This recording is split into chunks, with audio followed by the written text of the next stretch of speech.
Hey everybody, and welcome back to the Hey everybody, and welcome back to First Time Watch Fridays here on Horror Film Lovers TV. I'm your host, Jonathan Moody, and we got a fun show for you guys.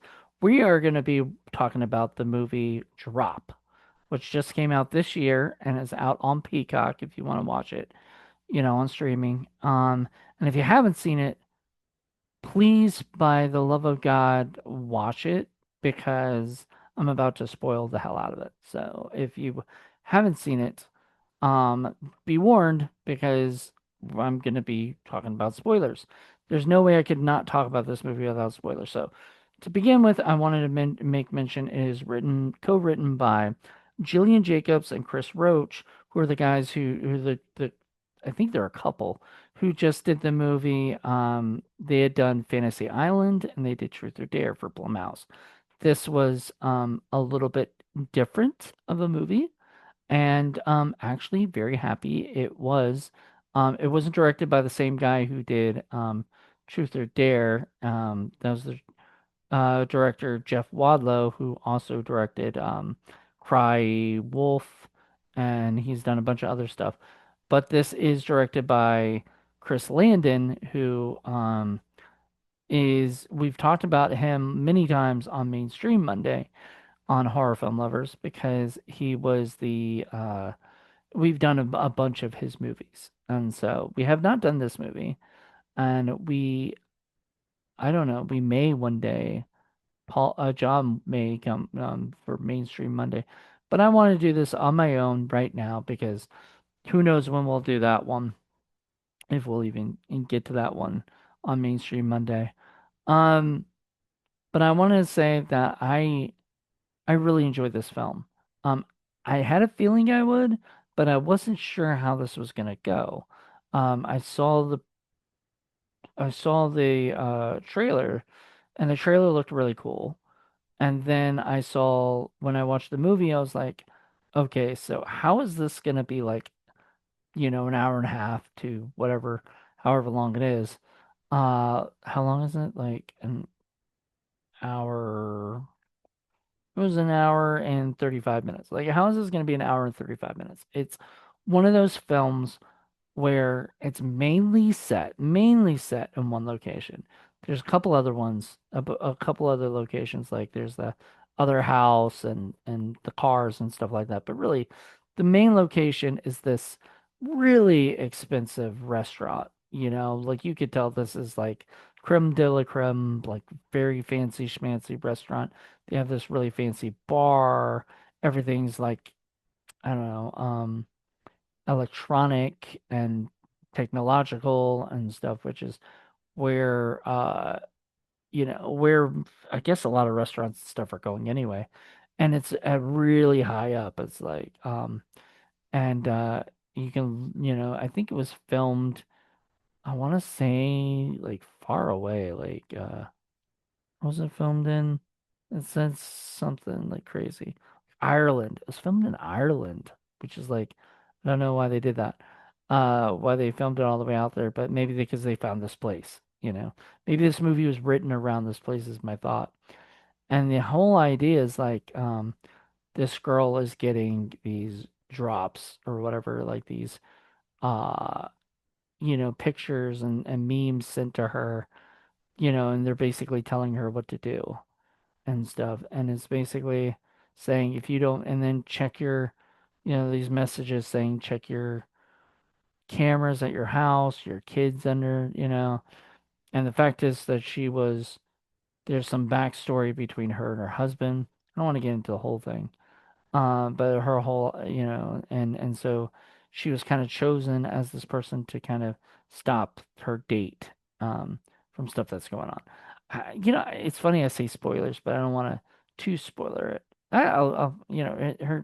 Her date was a sort of a bad guy because, or at least this one guy thought he was because he was, um, I don't know, he was there. There was some confusion, like he sort of knew what was going on with the mayor because he worked with him, but he didn't know exactly all the stuff that was going on. And so this guy wanted to basically stop this guy from like, kind of helping the mayor out. I don't know.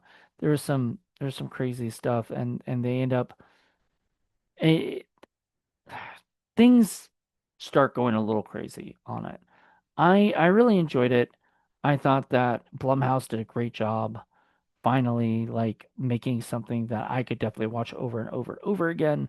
It's been a while. I feel like since I had that, like since I had moments where I felt like I could watch this movie over and over and over again. I think one of the last times was like Happy Death Day, which Chris Landon, I think, wrote and directed. And so it was cool to see him direct something that he didn't write because he is a really good director. Um, but it would have been cool if he had had more say, I think, in it. As far as writing goes. Um, and you know what? This is the first time I really liked the writers, for this because I think they did a really good job with it with Chris Landon's help. And so, I'm not saying Jeff Wadlow's not a good director. He really is. I mean, look at Cry Wolf. If you haven't seen that movie, it's incredible. I just don't necessarily think like his last two movies were as good as like I had hoped, you know. And I don't want to say like mean, nasty things, I don't want to be like a jerk, but I do want to also point out that this was really well done. This was like very, very well done, and I think a lot of it has to do with Chris Landon. I think he's just really good at getting things together and making things, his camera work, well, getting his cinematographer to do all the great angles and the comedy in it. I really did actually like the server that came up and chatted with them and stuff. He was kind of like a improv guy, and it kind of brought a fun tone to the film. I just had a fun time with it. I thought the movie was incredibly interesting. When she went to the bathroom, I was like, "What in the heck is going on?" When she was when we find out who it was that was doing this whole thing, I was just like, "Oh my goodness."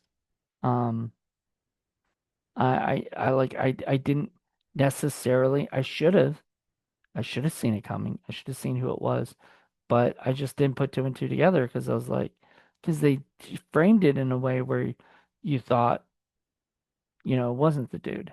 So, and but you should have seen it all along, like from the very second, he came into the view, you should have been like, that's the bad guy, but eh, that didn't happen for me. I'm very bad at those guessing games and stuff. So, but anyway, I really enjoyed it. I mean, what do you guys think? Did you guys enjoy it? I was very surprised and in a good way, especially since like some of Blumhouse movies have been hit or miss. Like we're gonna one day do the Wolfman movie that Lee Winnell did. I wanted to like that movie. I wanted to so bad, but I was like, this is not my Wolfman. This is not. This just didn't feel like it. It felt like a werewolf movie, and then they just attached the name Wolfman to it, and I just don't like that movie. And if I have to review it, oh man, that means I have to watch it again. Ugh. And I love Lee. I love Lee Winnell, so don't even think like I'm dissing on Lee. I think he's great. I think Chris Landon's great. I think there are a bunch of great directors that work for Blumhouse, and they just haven't, it just hasn't made what it should make. So, anywho, I hope you guys enjoyed this. If you guys did like the movie a lot, let me know. If you didn't, what were the problems? What did you see? I mean, I've seen different reviews of it, so there's some people who just did not believe it at all and everything, and that's fair. I mean, it's sort of you have to kind of suspend your disbelief at times. But I did one thing I didn't like was that the trailers kind of showed a few things that I was like, oh man, would have been great if I didn't see that before I watched the movie. So. Anyway, hope you guys enjoyed this. Let me know what you guys think.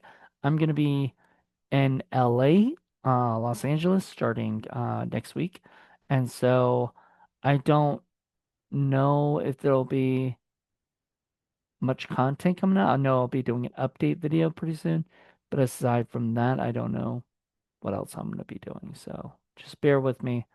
We'll get through all this, and I'll talk to you later. Bye.